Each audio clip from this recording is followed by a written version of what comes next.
Three particles are in a room.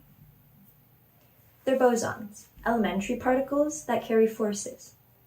If you think of humans as matryoshka dolls, where a body is made up of cells, which are then made up of atoms, which are then made up of protons and neutrons, which are made up of even smaller particles, elementary particles are the smallest and most basic subatomic particle we have yet to discover, the smallest of all. But anyways, back to our room.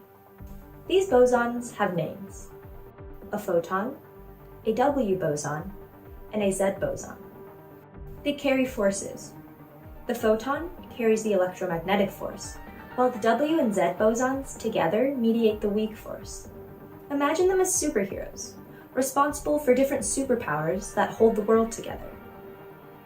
In an attempt to unify these forces, physicists theorize that a long time ago, around the time of the Big Bang, extreme temperatures allowed for these two forces to be one, the same electroweak force.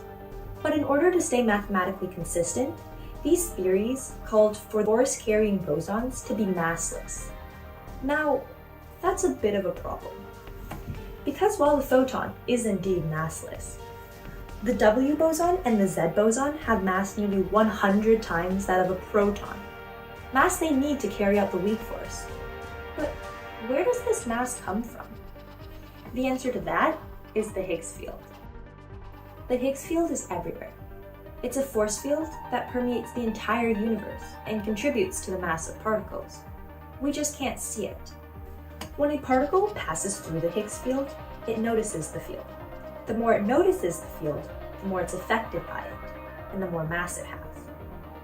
Think of it this way. It's like if I drop this rock and these leaves. The stone is barely affected by drag or air resistance, and thus plummets. The leaf, however, is very affected by drag and air resistance, and will land safely and slowly on the ground.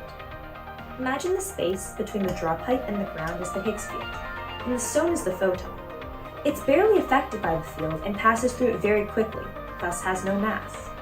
The W and Z bosons are the leaves, heavily affected by the field, and thus have greater mass. The Higgs field also holds some pretty key information about the Big Bang, where specific circumstances such as temperature allowed for the field to be zero. Without the Higgs field, things like our matter fields, forces, and force-carrying particles would all be different. The big questions of what came before the start of everything and how do things exist are still being answered, and analyzing the Higgs field may just hold the key.